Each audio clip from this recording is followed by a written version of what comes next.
हम पढ़ेंगे types of relation, संबंधों के प्रकार। Let R be a relation in set A. हमने एक रिलेशन आर लिया है सेट ए पर, और आर हमारा क्या हो जाएगा, यहाँ पर सबसेट हो जाएगा ए क्रॉस ए का। मतलब जिस सेट पर हम रिलेशन को डिफाइन करते हैं, जिस सेट पर हम रिलेशन लेते हैं, उस सेट के कार्टेशियन प्रोडक्ट, उन सेट्स के कार्टेशियन प्रोडक्ट का सबसेट होता है क्या, हमारा आर रिलेशन। अब ये जो सेट है उसको हमने मान लिया है कि लेट ए इक्वल टू कितना है हमारे पास, 1 2 3 4। तो अब हम क्या निकालेंगे, इस सेट ए का कार्टेशियन प्रोडक्ट निकाल लेते हैं इसी सेट पर। तो देखो यहाँ पर अगर सेट ए है तो ए क्या है, 1 2 3 4 है हमारे पास, और इसी सेट का इसी सेट के साथ हमें क्या निकालना है, कार्टेशियन प्रोडक्ट निकालना है। तो ये अगेन सेट हमारा क्या हो गया है, 1 2 3 4। तो ए क्रॉस ए कैसे निकलेगा हमारा, 1 को इस पूरे सेट मतलब इन सारे एलिमेंट पर हम क्या करेंगे, पेयर अप करेंगे। मतलब 1 1 1 2 1 3 1 4 1 5, सॉरी 1 5 नहीं आएगा, 2, तो 2 1 2 2 2 3 2 4 3 1 3 2 3 3 3 4 3 2 3 3 और 3 4। 4 को भी इसी प्रकार से 4 1 4 2 4 3 और 4 4। तो ये जो नया सेट मिला है ये हमारा क्या है, ए क्रॉस ए, मतलब ए का ए पर कार्टेशियन प्रोडक्ट। तो यही हमारा क्या है, सेट है, जो कि मैंने यहाँ पर निकाला है, आपको निकाल कर बताया है। अब हम टाइप्स ऑफ रिलेशन पर आते हैं। यहाँ पर हम जो कॉमन सेट है ए का यूज़ करेंगे, जितने भी रिलेशन है वो सारे रिलेशन हम इसी सेट ए पर हम डिफाइन करेंगे। अब हम हमारा फर्स्ट टाइप ऑफ रिलेशन आता है नल और वॉइड, और जिसे एम्प्टी रिलेशन भी कहते हैं। तो इसे हम एक एग्जांपल के थ्रू समझने की कोशिश करते हैं कि नल या एम्प्टी रिलेशन हमारा होता क्या है। तो अब इसके लिए हम एक रिलेशन आर डिफाइन करते हैं, जो कि कैसा होगा, pair A B, collection of pair A B such that B equal to A plus 5 for all A belongs to A and B belongs to A. तो बी भी ए में क्यों, क्योंकि हमारे पास जो कार्टेशियन प्रोडक्ट है वो क्या है, ए क्रॉस ए है। तो मतलब ये वाला पहला वाला एलिमेंट है इस ए से है, और ये बी वाला इसी ए से, ठीक है। तो अब यहाँ पर ए इक्वल टू कितना हो जाएगा, ए इक्वल टू अगर हम 1 लेते हैं तो बी इक्वल टू हमारे पास कितना मिलेगा, यहाँ पर 1, तो हमें क्या मिलेगा, 6 मिलेगा। लेकिन देखो ये बी किससे बिलोंग करता है, सेट ए से, और सेट ए में क्या 6 एलिमेंट है, 6 वाला एलिमेंट है क्या, नहीं है। मतलब कि 6 इज़ नॉट बिलोंगिंग टू ए। मतलब कि यहाँ पर ए के सारे एलिमेंट के लिए जो बी है वो भी अगेन, जो नया बी हमें जो इस टाइप से डिफाइन किया गया है वो भी अगेन हमें किस में मिलना चाहिए, ए में मिलना चाहिए। अगर हम ए इक्वल टू 2 भी लेते हैं तब भी हमारे पास बी कितना मिलेगा, हमें 7 मिलेगा। तो ये भी नहीं है, मतलब कि ए के किसी भी एलिमेंट के लिए हमें जो बी है वो अगेन ए में नहीं मिल रहा है। तो ये रिलेशन तो डिफाइन है, लेकिन इसमें कोई सा एलिमेंट आ रहा है क्या, यहाँ पर नहीं आ रहा है, कोई सा भी एलिमेंट नहीं आ रहा है। मतलब कि आर क्या है हमारे पास, एम्प्टी है। आर क्या है हमारे पास, एम्प्टी सेट है। तो इसे हम क्या कहेंगे, आर को empty relation. Second type of relation आता है हमारा यूनिवर्सल रिलेशन, जिसे सार्वत्रिक संबंध भी कहते हैं हिंदी में। तो इसकी डेफिनेशन क्या बोलती है कि each element of set A is related to every element of set B. और यहाँ पर सेट बी हमने अगेन क्या लिया है, हमारा ए ही है, मतलब ए पर ही हम कर रहे हैं। ए क्रॉस बी के प्लेस में हमने क्या लिया है, ए क्रॉस ए लिया है। तो मतलब बी हमारे पास क्या है, सेट ए ही है। तो यहाँ पर जो डेफिनेशन है सार्वत्रिक संबंध की या यूनिवर्सल रिलेशन की, तो वो क्या है कि ए का प्रत्येक एलिमेंट रिलेटेड होना चाहिए बी के प्रत्येक एलिमेंट से। तो हम क्या कहेंगे, इस रिलेशन को क्या कहेंगे, यूनिवर्सल रिलेशन कहेंगे। तो आइए हम एक एग्जांपल के थ्रू इसे समझने की कोशिश करते हैं। तो यहाँ पर एक एग्जांपल, एक रिलेशन आर मैंने लिया है जो कि क्या है, collection of pair A B, ordered pair A B का कलेक्शन लिया है। और ये कलेक्शन पर कंडीशन क्या है, रूल क्या है हमारा, mod of A minus B जो कि greater than or equals to होना चाहिए ज़ीरो से, मतलब ऑलवेज पॉजिटिव होना चाहिए, या ज़ीरो हो सकता है लेकिन नेगेटिव कभी भी नहीं आएगी। और वैसे भी मोड का हमें क्या पता है कि मोड की कंडीशन आपको पता ही है कि मोड होता क्या है, पॉजिटिव वैल्यूज़ क्या हो जाए, सारी नेगेटिव वैल्यूज़ भी पॉजिटिव होती है और पॉजिटिव तो पॉजिटिव ही होती है।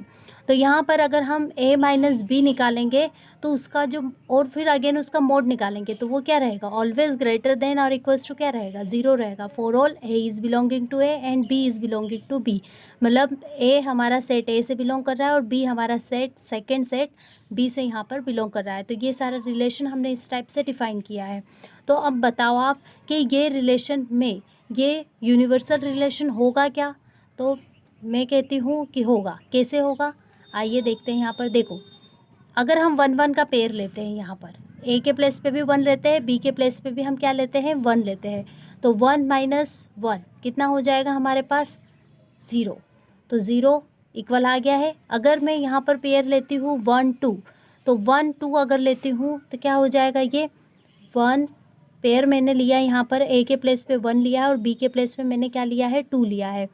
तो 1 माइनस 2 a माइनस बी, तो ये कितना हो जाएगा, ये हो जाएगा मेरे पास माइनस का 1, और मोड नेगेटिव वैल्यू को भी क्या कर देता है, पॉजिटिव, तो ये भी कितना आएगा मेरे पास 1, जो कि क्या है, greater than or equals to 0 है। और ये क्या है, greater than or equals to 0, मतलब 0 के इक्वल है ये। तो यहाँ से क्या होगा कि ये जितने भी आप देखना, यहाँ से आप सारे पेयर, इन सभी पेयर को लेकर देखना, इन सभी पेयर्स का जो कॉम्बिनेशन है वो लेकर देखना। आप जिस इसमें से इसको माइनस करोगे और उसका मोड निकालोगे तो हमेशा जो भी वैल्यू आपको मिलने वाली है वो क्या मिलेगी, आपको ग्रेटर देन 0 ही मिलेगी। मतलब कि हमारे पास जो ये रिलेशन आर है वो पूरा का पूरा रिलेशन हमें क्या मिला है, ए क्रॉस ए का रिलेशन मिला है। ठीक है, ए क्रॉस ए, मतलब ये पूरा का पूरा ए क्रॉस ए हमें मिल जाएगा। तो ये ए क्रॉस ए क्या है, मतलब कि ए के सारे प्रत्येक एलिमेंट बी के प्रत्येक एलिमेंट से क्या है, ए का प्रत्येक एलिमेंट बी के प्रत्येक एलिमेंट से क्या है, रिलेटेड है। तो इस रिलेशन को हम क्या कहेंगे, तो ये रिलेशन हमारा कहलाएगा यूनिवर्सल रिलेशन। यूनिवर्सल रिलेशन समझ में आया, ए का प्रत्येक एलिमेंट बी के प्रत्येक एलिमेंट से रिलेट होना चाहिए। हमने इस टाइप का एक एग्जांपल लिया था जिसमें हमने देखा कि हम ए का कोई भी एलिमेंट लेते हैं और उसको किसी भी अदर ए के ही किसी भी एलिमेंट के साथ हम रिलेट करते हैं और उनका माइनस करके मोड निकालते हैं। तो जो भी वैल्यू हमें मिल रही है वो क्या मिलेगी, हमें greater than or equals to 0 मिलेगी। हमारा थर्ड टाइप ऑफ रिलेशन है आइडेंटिटी रिलेशन, तत्समक संबंध। चूँकि ये कोई बड़ा टॉपिक नहीं है लेकिन अब बुक में कुछ बुक्स में इस रिलेशन का यूज़ किया जाता है, इसलिए हम इसके बारे में भी डिस्कस कर लेते हैं। तो आइए देखते हैं आइडेंटिटी रिलेशन क्या होता है। R is equals to collection of A such that A is belonging to A, that means R is equals to 1 1 2 2।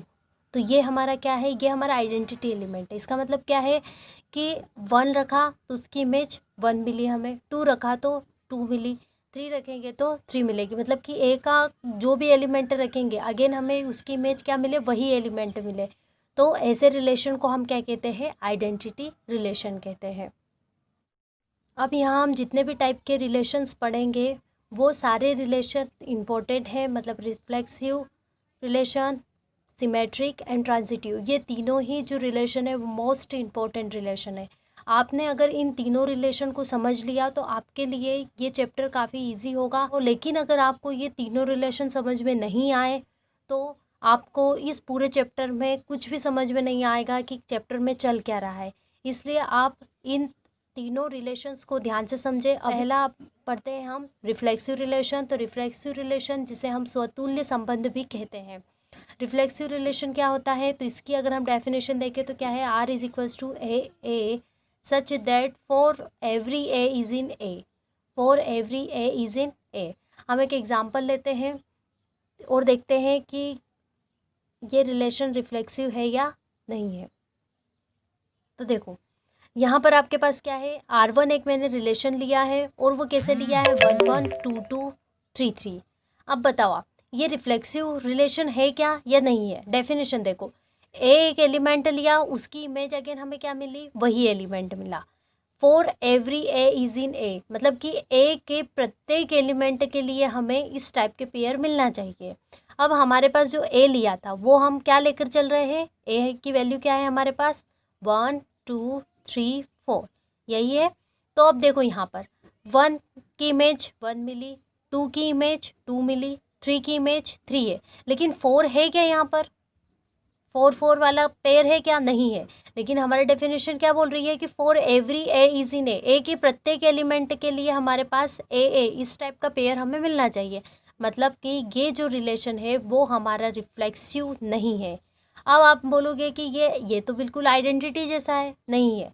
Identity की डेफिनेशन अभी हमने क्या देखी थी, आइडेंटिटी रिलेशन हमारा क्या है कि ए का कोई एलिमेंट हम ले तो अगेन हमें क्या मिलना चाहिए, वही एलिमेंट मिलना चाहिए। लेकिन यहाँ पर फॉर ऑल की कंडीशन है क्या, नहीं है। मतलब ए का एक एलिमेंट लिया तो उसकी इमेज खुद पर बननी चाहिए, बस यही डेफिनेशन है।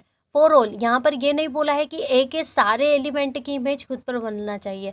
लेकिन रिफ्लेक्सिव की डेफिनेशन में क्या है, for every A is in A, मतलब ए के सारे एलिमेंट की इमेज किस पर बननी चाहिए, खुद पर ही इमेज करना चाहिए। तो ये हमारा रिफ्लेक्सिव नहीं है लेकिन आइडेंटिटी है, क्योंकि देखो ए का एक एलिमेंट लिया 1 मिला, 2 2 2 2 और 3 3। इसी प्रकार से हम सेकेंड रिलेशन को देखते हैं जहाँ पर हमें दिया है 1 1 2 2 3 3 4 4। तो अब यहाँ देखिए 1 की इमेज 1 पे है, 2 की इमेज 2 पे, 3 की इमेज 3 पे, 4 की इमेज 4 पे है। ये क्या, ये रिफ्लेक्सिव है? हाँ, ये रिफ्लेक्सिव है। क्यों है? क्योंकि यहाँ पर ए के सारे एलिमेंट तो खुद पर ही क्या कर रहे हैं, इमेज बना रहे हैं। तो ये रिफ्लेक्सिव है। क्या ये आइडेंटिटी है? तो हाँ, ये आइडेंटिटी भी है। तो यहाँ से हमें क्या पता चला है कि रिफ्लेक्सिव और आइडेंटिटी क्या सेम है? नहीं। रिफ्लेक्सिव का कंडीशन क्या है कि ए के सारे एलिमेंट की इमेज खुद पे बननी चाहिए, लेकिन आइडेंटिटी में ये वाली कंडीशन नहीं है अप्लाई।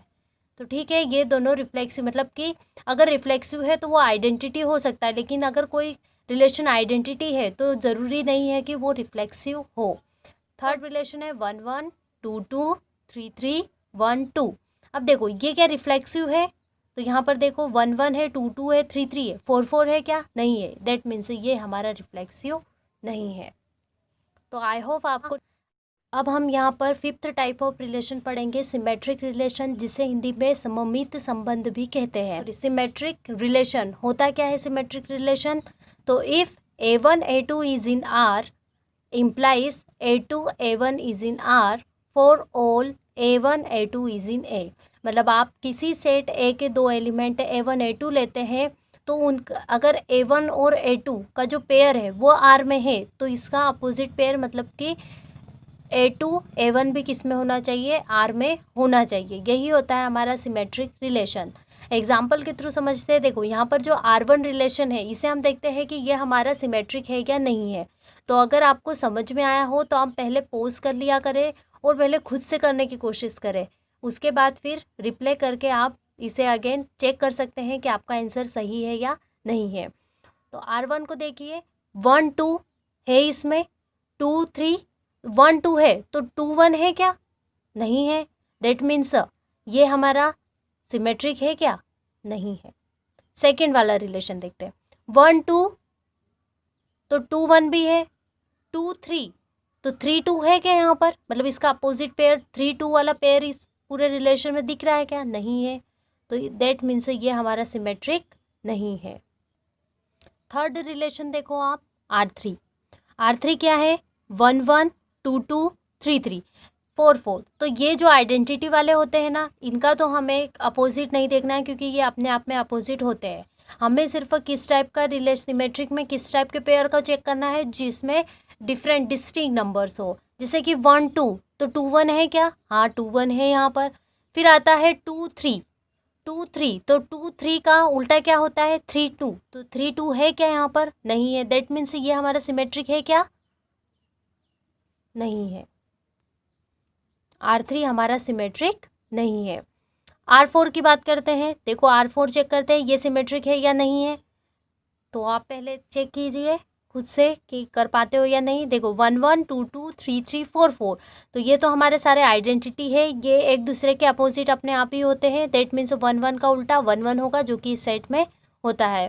तो ये तो क्या हो जाएगा, हमारा सिमेट्रिक होगा। इसके बाद फिफ्थ वाला देखिए 1 2, तो 2 1 है क्या, हाँ है 2 1 हमारे पास। 1 2 का उल्टा 2 1 है हमारे पास, और 1 1 2 2 3 3 भी हमारे पास है। दैट मीन्स ये जो रिलेशन है वो भी हमारा सिमेट्रिक है। तो सिमेट्रिक रिलेशन मतलब कि अगर एक पेयर है तो उसका अपोजिट पेयर भी उसमें होना चाहिए। अगर अपोजिट पेयर नहीं है दैट मीन्स वो सिमेट्रिक नहीं है। ये जो सिमिलर वाले जो होते हैं 1 1 2 2 3 3, इनको छोड़ना है, इनको चेक नहीं करना, ये अपने आप ही अपोजिट होते हैं। अब इन्हीं एग्जाम्पल में हम चेक कर लेते हैं रिफ्लेक्सिव का भी कि ये है या नहीं है। तो रिफ्लेक्सिव भी चेक करते हैं। रिफ्लेक्सिव क्या होता है, देखो 1 1 है, लेकिन 2 2 3 3 4 4 है क्या यहाँ पर, नहीं है। दैट मीन्स ये हमारा रिफ्लेक्सिव नहीं है। ए की वैल्यू क्या है हमारे पास 1 2 3 4, ए में यही एलिमेंट है और चारों एलिमेंट की के लिए ये वाली कंडीशन जो होती है वो सेटिस्फाई होनी चाहिए। अभी रिफ्लेक्सिव में हमने पढ़ा। सेकेंड वाला देखो R2 में, यहाँ पर देखो 1 1 2 2 3 3 4 4 है क्या, नहीं है। दैट मीन्स ये भी हमारा रिफ्लेक्सिव नहीं है। फिफ्थ वाला सॉरी R3 देखो, R3 में क्या है 1 1 है, 2 2 भी है, 3 3 भी है और 4 4 भी है। इनको हमें चेक नहीं करना है, हमें सिर्फ डेफिनेशन क्या है, हमारा डेफिनेशन क्या है हमारी कि for every A is in A के लिए ये कंडीशन सेटिस्फाई होनी चाहिए। उसके अलावा अगर हमारे पास अदर एलिमेंट होते भी है तो उसका कोई मतलब नहीं होता है, ठीक है। ऐसे यहाँ पर भी 1 1 2 2 3 3 और 4 4 ए के सारे एलिमेंट खुद पर भी इमेज कर रहे हैं। दैट मीन्स ये वाला हमारा सिमेट्रिक है। R4 में देखो 1 1 2 2 3 3 4 4, दैट मीन्स ये वाला हमारा सिमेट्रिक सॉरी रिफ्लेक्सिव है। इसी प्रकार से लास्ट वाला देखते हैं R5, ये क्या है हमारे पास 1 2 2 1 1 1 1 1 2 2 3 3 4 4 है क्या यहाँ पर, नहीं है। तो इसका मतलब कि ये हमारा रिफ्लेक्सिव नहीं है। सिमेट्रिक की डेफिनेशन समझ में आई कि सिमेट्रिक क्या होता है कि अगर एक पेयर आर में है तो उसका जो अपोजिट पेयर है वो भी किस में होना चाहिए, आर में होना चाहिए। तो ऐसे रिलेशन को हम क्या कहेंगे, सिमेट्रिक रिलेशन कहेंगे। अब रिफ्लेक्सिव और सिमेट्रिक दोनों की अलग अलग डेफिनेशन है, ध्यान रखना। रिफ्लेक्सिव और सिमेट्रिक की दोनों की अलग अलग डेफिनेशन है। जैसे कि यहाँ पर ही देखो, यहाँ पर हमने रिफ्लेक्सिव भी इन्हें चेक किया था, तो यहाँ पर ये वाला जो रिलेशन है R3 वाला, वो रिफ्लेक्सिव तो है लेकिन वो सिमेट्रिक है क्या, नहीं है। दैट मीन्स इन दोनों की डेफिनेशन सेम नहीं है।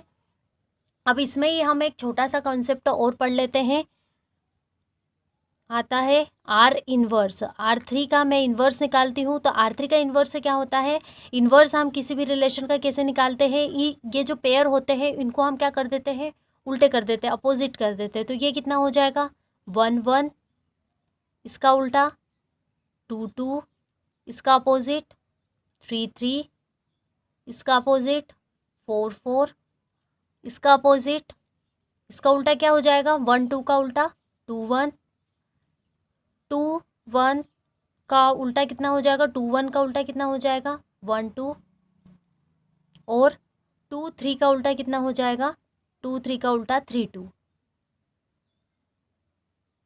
तो ये हमने क्या निकाला है R3 इन्वर्स। अगर R3 इन्वर्स इक्वल टू हमारा कितना हो जाता है, R3 अगर हमें मिल जाता है, दैट मीन्स ये जो रिलेशन होगा वो हमारा क्या कहलाएगा, सिमेट्रिक। मतलब सिमेट्रिक के एक अनदर डेफिनेशन ये भी आती है कि अगर R कोई आपका रिलेशन है और उस रिलेशन का अगर आप इन्वर्स निकालते हो, इन्वर्स कैसे निकालते हैं, जो भी R में पेयर्स होते हैं उनके पेयर को आप क्या कर दो, अपोजिट कर दो, मैं उल्टा कर दो, ठीक है। तो अगर वो अगेन किसके इक्वल आ जाता है, R इन्वर्स R के इक्वल आ जाता है, तो R को हम क्या कहेंगे, सिमेट्रिक कहेंगे। अब यहाँ पर चेक करो कि R3 और R3 इन्वर्स इक्वल है क्या, देखो ये क्या है 1 1, तो 1 1 है इसमें, 2 2 टू टू भी है, three three, three three, four four, four four, one two, देखो वन टू भी है यहाँ पर, टू वन भी है, टू थ्री, देखो यहाँ पर टू थ्री है क्या, नहीं है, टू थ्री है क्या, ये तो थ्री टू है, टू थ्री नहीं है। और कि जब दो सेट को हम इक्वल कब कहते हैं, जब दोनों सेट के जो एलिमेंट्स होते हैं वो क्या होना चाहिए, सेम होना चाहिए, नंबर ऑफ एलिमेंट भी सेम होना चाहिए और जो एलिमेंट है वो भी सेम होना चाहिए। लेकिन यहाँ पर टू थ्री है, यहाँ पर टू थ्री नहीं है, that means R three inverse is not equal to R three. और इसका मतलब क्या हुआ कि आर थ्री हमारा सिमेट्रिक नहीं है, क्योंकि इसने इस कंडीशन को क्या कर दिया है, गलत कर दिया है। सिमेट्रिक कब होता है, जब आर थ्री इन्वर्स के इक्वल होता तो हमारा सिमेट्रिक होता, लेकिन यहाँ पर R three inverse R three के इक्वल नहीं है, इसलिए ये हमारा सिमेट्रिक नहीं होगा।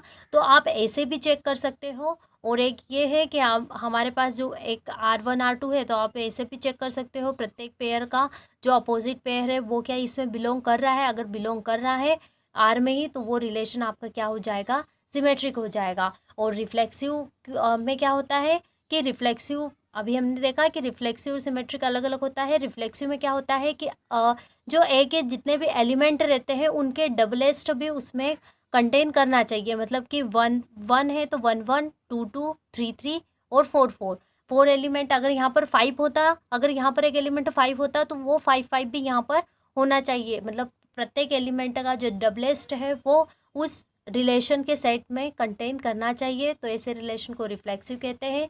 सिमेट्रिक देख लिया है। अब हम नेक्स्ट टाइप ऑफ रिलेशन पढ़ेंगे, ट्रांजिटिव रिलेशन। तो वो भी मोस्ट इम्पोर्टेंट रिलेशन है। सिक्स टाइप ऑफ रिलेशन हम पढ़ेंगे, ट्रांजिटिव रिलेशन, जिसे हम संक्रामक संबंध भी कहते हैं हिंदी में। तो देखते हैं कि ये रिलेशन क्या होता है। If A B is in R and B C is in R, देखो यहाँ पर क्या है, ए बी और बी सी, मतलब कि पहले वाले पेयर का, मतलब पहले वाले पेयर में का सेकेंड एलिमेंट हो और दूसरे वाले पेयर का फर्स्ट एलिमेंट, अगर दोनों इक्वल हो, इस टाइप का मतलब पेयर हो, ठीक है। ए बी अगर आर में हो और बी सी, मतलब ये दो एलिमेंट हमारे सेम हो, बी सी आर में हो, तो ए सी भी आर में होना चाहिए।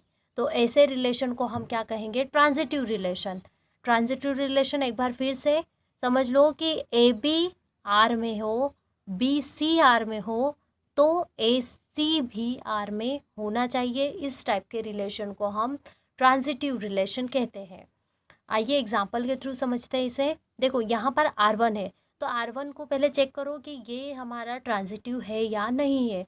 तो देखते हैं हम, देखो वन टू और टू थ्री, देखो ए बी और बी सी, लेकिन यहाँ पर वन थ्री है क्या, वन थ्री, देखो वन टू और टू थ्री, लेकिन यहाँ पर वन थ्री है क्या, इस सेट में नहीं है। तो ये ट्रांजिटिव होगा क्या हमारा, ये ट्रांजिटिव होगा क्या, नहीं होगा। ऐसे ही R2 में देखते हैं हम, देखो वन टू टू वन, तो यहाँ पर वन वन, मतलब कि ए बी बी सी, तो ए सी क्या है हमारा, वन वन, तो वन वन है, यहाँ पर है वन वन। इसी प्रकार से देखो यहाँ पर टू टू और टू वन, तो यहाँ पर टू वन, अगेन देखो इन दोनों के बीच में ये और ये सेम है, ये हमारा ए वाला है, तो ये ए बी और बी सी, तो ए सी क्या हो जाएगा, टू वन, और टू वन अगेन कौन सा एलिमेंट बन जाएगा, यही वाला एलिमेंट है। तो ये एलिमेंट इस सेट में है। ध्यान से समझना, थोड़ा सा ये डिफ़िकल्ट है, थोड़ा सा, मतलब डिफ़िकल्ट नहीं है, अगर आप इसको अच्छे से समझोगे तो आएगा। ध्यान से समझो कि यहाँ पर ए सी टू टू है, मतलब ए बी है, ये ए है, ये ए बी और ये हमारा बी सी है। तो ए सी हमारा क्या बन जाएगा, तो ए सी हमारा बनेगा, ये ए है टू और सी हमारा वन है, तो टू वन अगेन इसमें है, ये चाहे वो वही वाला एलिमेंट हो लेकिन होना चाहिए। तो यहाँ पर ये वाली कंडीशन भी सेटिस्फाई हो जाती है। अब यहाँ पर देखो one three three three, one ये हमारा ए हो जाएगा, ये हमारा बी हो जाएगा, फिर अगेन बी और ये सी, तो ए बी और बी सी, तो ए सी क्या हो जाएगा हमारा, ए सी हो जाएगा हमारा वन 3 और 1 3 अगेन है हमारा, ये है। तो ये वाला जो पूरा का पूरा रिलेशन है ये हमारा ट्रांजिटिव होगा। ट्रांजिटिव की डेफिनेशन ऐसी है कि अगर ए बी आर में हो और बी सी भी आर में हो तो हमें चेक करना है कि ए सी आर में है या नहीं है। अगर ए बी आर में हो, बी सी आर में हो, तो हमें चेक करना है कि ए सी आर में है या नहीं है। सपोज कर लो, यहाँ पर पहले हम लास्ट वाला एग्जांपल देख लेते हैं कि 1 2, लेकिन यहाँ पर 2 3 या फिर 2 आगे कोई सा वाला है, यहाँ पर ये तो सिंगल पेयर है ना, ठीक है। यहाँ पर देखो 3 4 ये भी सिंगल पेयर है, तो ये सिर्फ ए बी वाला फॉर्म है। यहाँ पर ऐसा है क्या कि 1 2 और 2 3 इस टाइप का कोई सा पेयर है क्या? नहीं है। यहाँ पर भी 3 4 एक सिंगल पेयर है। तो यहाँ पर ये ट्रांजिटिव होगा या नहीं होगा, आप सोच के बताएं। ये ट्रांजिटिव होगा या नहीं होगा? ट्रांजिटिव की डेफिनेशन हमारी क्या है कि ए बी आर में हो और बी सी भी आर में हो, लेकिन यहाँ पर सिर्फ ए बी आर में है, बी सी आर में है ही नहीं, तो हम थर्ड वाली ये वाली कंडीशन पे जाएंगे ही नहीं। एसी वाली कंडीशन पे हम नहीं जाएंगे। हम एसी वाली कंडीशन पे कब जाएंगे? जब ए भी आर में हो और बी सी भी आर में हो, लेकिन यहाँ पर सिर्फ ए बी है, बी सी वाली कोई सी भी यहाँ पर कंडीशन नहीं है। इसी प्रकार से यहाँ पर ए बी है लेकिन बी सी वाली कोई सी भी कंडीशन नहीं है। दैट मीन्स ये वाला हमारा ट्रांजिटिव होगा। ट्रांजिटिव की कंडीशन कब चेक करनी है? जब हमारे पास इस टाइप का पेयर हो कि ए 1 2 और 1 2 हो और 2 1 भी हो, तब हमें चेक करना है कि 1 1 वाली कंडीशन इसमें है या नहीं है। आगे वाले एग्जाम्पल में देखते हैं, आपको ये वाली कंडीशन क्लियर होगी। R3 इज इक्वल्स टू कितना है हमारे पास? R3 वाला रिलेशन 1 2 है और 2 1 है। तब यहाँ पर 1 1 ए बी बी सी, तो यहाँ पर 1 1 ए सी क्या हो जाएगा? 1 1 और 1 1 है हमारे सेट में, यस है हमारे सेट में। इसी प्रकार से आगे वाले में 2 3 और फिर 3 के बाद ये 3 को देखो 3 3 मतलब ए बी बी सी, तो यहाँ पर 2 3 वाला पेयर है हमारे पास, यस। चाहे वो वही वाला एलिमेंट क्यों नहीं हो, लेकिन होना चाहिए उसमें। तो 2 3 और 3 3, तो इन दोनों का जो एसी होगा वो हमारा 2 3 होगा। 2 3 और 2 3 हमारा इस सेट में है, दैट मीन्स ये हमारा ट्रांजिटिव होगा। इसी प्रकार से यहाँ पर 2 2 और फिर 2 1, तो 2 1, तो इसका जो रिफ्लेक्सिव वाला एसी वाला पार्ट होगा वो क्या होगा? ये अगर हमारा ए है, ये हमारा बी है, और ये अगेन बी है, और ये हमारा सी है, तो एसी क्या हो जाएगा? 2 1, ये ए है और ये हमारा सी है, तो ऐसे क्या हो जाएगा? 2 1 और 2 1 अगेन हमारा इस सेट में है। दैट मीन्स ये जो पूरा रिलेशन इसमें जितने भी पेयर है वो सारे हैं, तो ये हो जाएगा हमारा ट्रांजिटिव। आगे और देखते हैं, आपका और धीरे धीरे कन्फ्यूज़न क्लियर होगा। 1 1, ठीक है, तो ये 1 1 और 1 2, तो 1 2 अगेन कितना हो जाएगा? 1 2, देखो 1 1 1 2 ए बी बी सी, तो अब यहाँ पर 1 1 अगेन क्या हो जाएगा? ये बी है और ये बी हट जाएगा, तो ये 1 2, तो अगेन 1 2 है इसमें। इसी प्रकार से 2 2 और 2 1, तो 2 2 और 2 1, ये ए है, ये बी है, ये बी है और ये सी है, तो ऐसे क्या हो जाएगा हमारा? 2 सी मतलब 2 1, तो 2 1 अगेन है हमारे पास। इसी प्रकार से 4 4, तो 4 4, देखो ये 4 4 सिंगल एलिमेंट है। अब यहाँ पर देखते, देखो 4 4, तो 4 4 हमारे पास क्या है? सिंगल एलिमेंट है। अब हम आगे चेक कब करते हैं? ट्रांजिटिव वाली कंडीशन कब चेक करते हैं? जब यहाँ पर 4 4 है और 4 4 के बाद अगर हमारे पास कुछ ऐसा पॉइंट होता, हमारे पास 4 3 इस टाइप से कुछ होता, तो क्या है? ए बी और बी सी होता, तो फिर हम क्या चेक करते हैं कि क्या अगेन 4 3 हमारे पास है क्या? या हम यहाँ पर ये देख लेते हैं 4 2, तो यहाँ पर देखते हैं कि 4 4 और 4 2, तो अगेन यहाँ पर हमारे पास 4 2 है क्या? तो अगर होता तो हम चेक करते, लेकिन यहाँ पर ये इस टाइप का तो कोई पेयर है ही नहीं। 4 4 हमारा क्या है? सिंगल है। और हमारी ट्रांजिटिव हमें कब चेक करना है? जब ए बी आर में हो और बी सी भी आर में हो, तब हमें देखना है। लेकिन यहाँ पर तो ये सिंगल एलिमेंट है, तो इसकी टेंशन लेने की ज़रूरत ही नहीं है, इसके बारे में हमें कुछ भी चेक नहीं करना है। आगे देखते हैं 1 2 और 2 1, ये तो अभी चेक कर लिया 1 2 और 2 1, तो यहाँ से 1 1 और 1 1 हमारा कहाँ पर है? ये रहा 1 1 भी है हमारे पास। अब यहाँ पर देखो ये वाला 2 3 और 3 3, 2 3 बी वाला, ये बी और फिर अगेन बी, तो ये 2 3 और फिर 3 3, तो यहाँ से अगेन कितना हो जाएगा, ऐसे कितना हो जाएगा 2 3 हो जाएगा, तो 2 3 अगेन इसमें है, तो ये भी हमारा क्या हो जाएगा, ट्रांजिटिव हो जाएगा। इसी प्रकार से अगला वाला पेयर देखते हैं हम 5 R5 वाला। तो R5 में तो क्या है, ये जो रिफ्लेक्सिव वाला होता है, रिफ्लेक्सिव वो हमारा ट्रांजिटिव होता है। ये बात आपको ध्यान में रखनी है कि रिफ्लेक्सिव हमेशा ट्रांजिटिव होता है। क्यों, देखो यहाँ पर 1 1, लेकिन यहाँ पर 1 1 आगे हम चेक कब करते हैं 1 1 का, जब हमारे पास 1 1 करके कुछ 1 2 होता है, लेकिन यहाँ पर तो 1 1 क्या है, सिंगल पेयर है। और मैंने क्या क्या बोला था कि जब दो पेयर हो, मतलब इस टाइप से कंबाइन हो दो पेयर, तब हमें ये कंडीशन चेक करनी है। लेकिन अगर कभी इस टाइप के दो पेयर नहीं हो तो हमें ये कंडीशन चेक करने की ज़रूरत ही नहीं है। और यहाँ पर 1 1 2 2 3 3 4 4 सारे सिंगल पेयर है, तो ये वाली कंडीशन में ये क्या हो जाएगा, हमारा ट्रांजिटिव हो जाएगा। R6 वाली कंडीशन देखो, R6 क्या हो जाएगा 1, यहाँ पर हम देखते हैं 1 1, और फिर देखो 1 1 B1 है, तो अब 1 वाला कोई सा पेयर देखो, ये रहा 1 2, तो 1 1 1 2, तो 1 2 अगेन कितना हो जाएगा, देखो ये A है, ये B है, ये B है और ये C है, तो A C क्या है हमारा 1 और 2, ये जो पेयर बनेगा वो क्या बनेगा 1 2, और 1 2 अगेन इस सेट में है, देखो ये रहा, तो 1 2 है हमारा। इसी प्रकार से 2 2 और 2 1, तो अब ये कितना बन जाएगा 2 से 2, अगर हम इन दोनों को छुपा दे तो ऐसे क्या हो जाएगा 2 1, तो ये 2 1 अगेन है हमारा, ये रहा जो नया पेयर मिल रहा है। यहाँ देखते हैं 3 3, तो यहाँ पर देखो ये हमारा B है और ये भी हमारा B है, और ये A है और ये हमारा C है, तो 3 3 और ये हो जाएगा 3 2, तो ये AC क्या हो जाएगा हमारा, AC वाला पेयर हमारा हो जाएगा 3 2, तो 3 2 अगेन इस सेट में हमारा बिलोंग कर रहा है।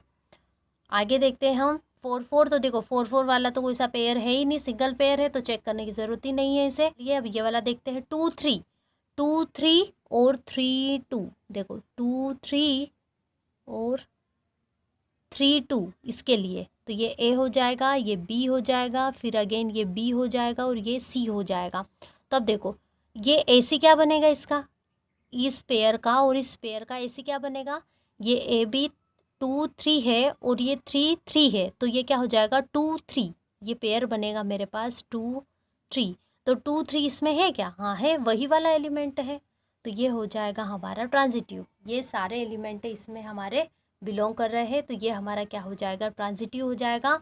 और 7 वाला तो मैं बता ही चुकी हूँ कि 1 2 है, अब 1 2 है तो ये तो सिंगल एलिमेंट है, अगर 2 3 या 2 4 कुछ आता तो हम चेक करते, लेकिन यहाँ पर तो इस टाइप का सिंगल एलिमेंट है, तो हमें टेंशन लेने की ज़रूरत ही नहीं है। 3 2 वाले में भी कोई टेंशन नहीं है, सिंगल एलिमेंट है, इसलिए ये ट्रांजिटिव हमारा होगा। अगर आपको यहाँ पर रिफ्लेक्सिव और सिमेट्रिक अच्छे से समझ में आ गया हो तो आप वीडियो को पॉज करके पहले खुद से करने की कोशिश करें, और फिर आप उसके बाद यहाँ पर आंसर चेक कर ले। तो आइए हम देखते हैं कि ट्रांजिटिव और रिफ्लेक्सिव भी इसमें चेक कर लेते हैं। रिफ्लेक्सिव हमारा क्या होता है, रिफ्लेक्सिव और सिमेट्रिक भी चेक कर लेते हैं यहाँ पर। तो सिमेट्रिक क्या होता है हमारा कि 1 1 2 2 3 3 4 4 होना चाहिए, लेकिन यहाँ पर सिर्फ क्या है 1 1 है, तो ये रिफ्लेक्सिव है क्या, नहीं है। यहाँ पर देखो 1 1 2 2 3 3 4 4 है क्या, नहीं है। इसी प्रकार से यहाँ देखो 1 1 2 2 3 3 4 4 है क्या, नहीं है, तो ये भी रिफ्लेक्सिव नहीं है। 1 1 2 2 3 3 4 4, तो ये हमारा रिफ्लेक्सिव है। इसी प्रकार से यहाँ पर देखो 1 1 2 2 3 3 4 4, तो ये भी हमारा क्या है, रिफ्लेक्सिव है। 1 1 2 2 3 3 4 4, तो ये भी हमारा रिफ्लेक्सिव है। यहाँ देखो 1 1 2 2 कुछ भी नहीं है, ना 1 1 है, ना 2 2 है, ना 3 3 है, ना 4 4 है, कुछ भी नहीं है, तो यहाँ पर ये वाला जो रिलेशन है वो हमारा रिफ्लेक्सिव नहीं है। इसी प्रकार से सिमेट्रिक चेक करते हैं। सिमेट्रिक की डेफिनेशन क्या होती है कि अगर 1 2 है तो 2 1 भी इसमें होना चाहिए। देखो 1 2 है लेकिन 2 1 है क्या, यहाँ पर नहीं है, तो ये हमारा सिमेट्रिक नहीं है। इसी टाइप से यहाँ पर देखो R2 में, तो R2 में 1 2 है, 2 1 भी है।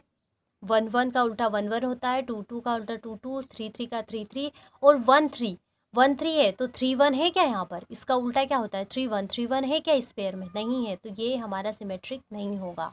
इसी टाइप से आगे देखो, यहाँ पर देखो 2 1 सॉरी 1 2 तो उसका उल्टा 2 1 है हमारे पास, 2 3 तो इसका उल्टा 3 2, 3 2 है क्या यहाँ पर कहीं पर भी पेयर, 3 2 वाला नहीं है, तो ये भी हमारा सिमेट्रिक नहीं होगा। इसी टाइप से यहाँ पर देखो 1 1 2 2 3 3 4 4 से में ये तो अपने आप में अपोजिट होते ही है, तो इनको तो चेक ही नहीं करना है। यहाँ पर देखो 1 2 है तो 1 2 का उल्टा 2 1, 2 1 भी है हमारे पास। अब देखो यहाँ पर 2 3 तो 2 3 का उल्टा 3 2 है क्या यहाँ पर, 3 2 नहीं है, तो ये सिमेट्रिक हमारा नहीं है। यहाँ पर देखो 1 1 2 2 3 3 4 4 और ये सारे अपने आप में क्या होते हैं अपोजिट, 1 1 का उल्टा 1 1 ही होता है, 2 2 का उल्टा 2 2 होता है, 3 3 का उल्टा 3 3 और 4 4 का उल्टा 4 4 होता है, तो ये वाला हमारा सिमेट्रिक होगा। इसी टाइप से 1 1 2 2 3 3 4 4, अब 4 4 के बाद 1 2, 1 2 का उल्टा क्या होता है 2 1 होता है, तो 2 1 हमारे पास है, 1 2 का उल्टा 2 1, तो ये भी हमारे पास होगा सिमेट्रिक। अब यहाँ पर देखो लास्ट वाला 1 2, 1 2 का उल्टा क्या होता है 2 1, 2 1 है क्या यहाँ पर, नहीं है, तो बस आगे का चेक करने की ज़रूरत ही नहीं है। एक भी पेयर ऐसा मिल जाए जिसका वो अपोजिट नहीं होगा, उल्टा वाला पेयर उसमें नहीं होगा, दैट मीन्स वो सिमेट्रिक नहीं होगा, तो आगे हम चेक ही नहीं करेंगे। तो आई होप आपको ये तीनों रिलेशन ट्रांजिटिव, रिफ्लेक्सिव और सिमेट्रिक, ये तीनों रिलेशन आपको अच्छे से समझ में आए होंगे। अगर नहीं आए हो तो आप बार बार वीडियो को देखें। तो अभी तक हमने रिफ्लेक्सिव, सिमेट्रिक और ट्रांजिटिव तीन इम्पोर्टेंट रिलेशन के बारे में डिस्कस किया है। अब हम एक इम्पोर्टेंट कंसेप्ट इक्विवेलेंस रिलेशन के बारे में डिस्कस कर लेते हैं कि इक्विवेलेंस रिलेशन जिसे तुल्यता संबंध कहते हैं, ये क्या होता है। तो इसे मैं काफ़ी शॉर्ट में समझाऊंगी, क्योंकि अभी हमने तीनों रिलेशन के बारे में जो कि इस इक्विवेलेंस रिलेशन पे बेस्ड, मतलब इक्विवेलेंस रिलेशन इन तीनों रिलेशन पे बेस्ड है, उन्हें काफ़ी डिटेल में हमने डिस्कस कर लिया है। तो किसी भी रिलेशन आर को हम इक्विवेलेंस रिलेशन कब कहेंगे, जब वो रिलेशन, अगर कोई रिलेशन आर है, इसे इक्विवेलेंस रिलेशन कब कहेंगे, जब वो रिलेशन इन तीनों कंडीशन को सेटिस्फाई करे। मतलब पहला हमारा रिलेशन क्या है, रिफ्लेक्सिव, रिफ्लेक्सिव, सेकेंड है सिमेट्रिक, सिमेट्रिक और थर्ड है ट्रांजिटिव। ठीक है, तो अगर कोई रिलेशन आर रिफ्लेक्सिव भी हो, सिमेट्रिक भी हो और ट्रांजिटिव भी हो, तो ऐसे रिलेशन को हम क्या कहेंगे, इक्विवेलेंस रिलेशन कहेंगे। एग्जाम्पल के लिए हम देख लेते हैं, अभी हमने ट्रांजिटिव में डिस्कस किया था। देखो अभी हमने ट्रांजिटिव रिलेशन में देखा था R5, जो कि हमारा क्या था, हमने चेक किया था, तो ये ट्रांजिटिव भी है, रिफ्लेक्सिव भी है और सिमेट्रिक भी है, तीनों है।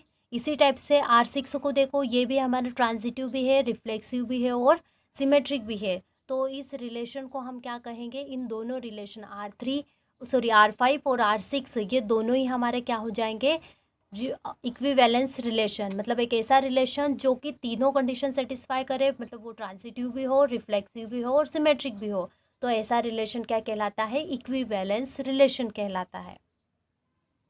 तो आइए हम एक एग्जाम्पल के थ्रू इस रिफ्लेक्सिव को समझने की कोशिश करते हैं। इसी के साथ साथ आपके ये तीनों जो रिलेशन है उन्हें भी हम एग्जाम्पल के थ्रू समझते हैं, रियल लाइफ एग्जाम्पल में, मतलब इसका क्या यूजेस होता है, कैसे होता है। तो आप इस एग्जाम्पल को ध्यान से समझना, बहुत ही अच्छा एग्जाम्पल है ये।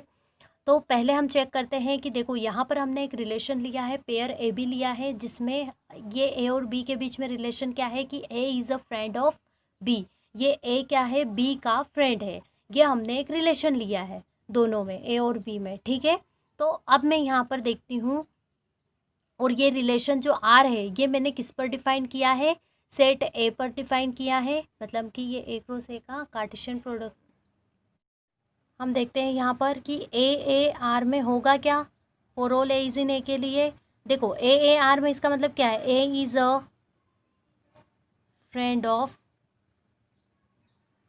ए खुद का फ्रेंड है क्या, अगर आपका ही अप्लाई करते हो तो आप खुद के ही फ्रेंड होते हो, मतलब हर कोई इंसान अपने आपका फ्रेंड होता है। तो यहाँ पर भी ए का फ्रेंड होगा, दैट मीन्स ए आर में बिलोंग करेगा। सेकेंड वाली कंडीशन अगर हम देखते हैं, सेकेंड वाला क्या आएगा हमारा, सिमेट्रिक। तो अगर हम सिमेट्रिक की कंडीशन देखते हैं कि सिमेट्रिक क्या होता है हमारा, तो सेकेंड कंडीशन होती है कि यदि ए बी आर में है तो ए भी किस में होना चाहिए, आर में होना चाहिए। अब देखो ए बी आर में है, इसका मतलब क्या है, ए इज़ अ फ्रेंड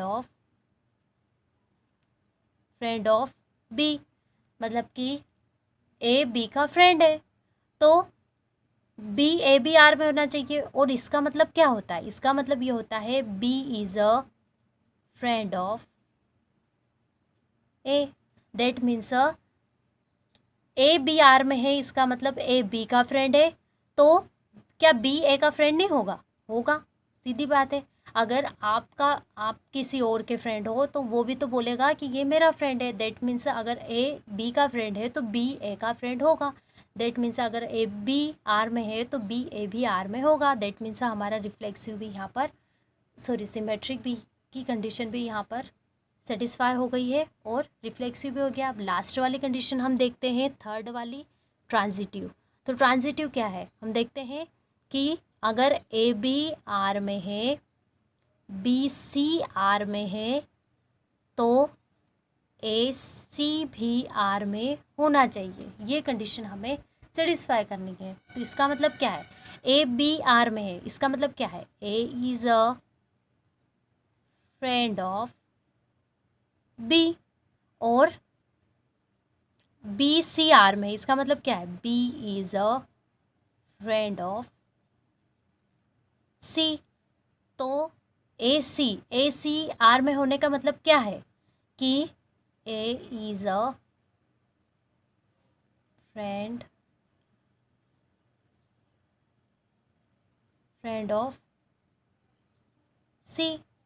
तो अब देखो, अगर ए बी का फ्रेंड है, मतलब कि आपका कोई फ्रेंड है, आपका कोई फ्रेंड है और आपके फ्रेंड का भी कोई फ्रेंड है, तो क्या आपके फ्रेंड का फ्रेंड आपका फ्रेंड होगा, होगा, ऑब्वियस है, हम बोलते हैं ना friend of friend. That means अगर ए बी का फ्रेंड है, बी सी का फ्रेंड है, तो ए भी सी का फ्रेंड होगा। दैट मीन्स अगर ए बी आर में है, बी सी आर में है, तो ए सी भी आर में होगा। तो ये कंडीशन भी हमारी सेटिस्फाई हो गई है। दैट मीन्स जो रिलेशन आर हमने डिफाइन किया था कि ऐसे एलिमेंट्स का कलेक्शन जहाँ पर ए फ्रेंड है बी का, तो वो ये जो आर है, इस रिलेशन ने रिफ्लेक्सिव, सिमेट्रिक और ट्रांजिटिव तीनों कंडीशन को सेटिस्फाई कर दिया है। दैट मीन्स ये जो हमारा रिलेशन है ये क्या है, हमारा इक्विवेलेंस रिलेशन होगा। तो आई होप आपको ये जो सारा अभी तक हमने जो भी पढ़ा है वो सारा हमारा जो एक्सरसाइज 1.1 था उसका हमने इंट्रोडक्शन डिस्कस किया था, उसके कुछ बेसिक पॉइंट पढ़े थे और ये तीनों डेफिनेशन पढ़ी थी जो कि आगे हमें एक्सरसाइज में काफ़ी काम में आने वाली है। Thank you for watching.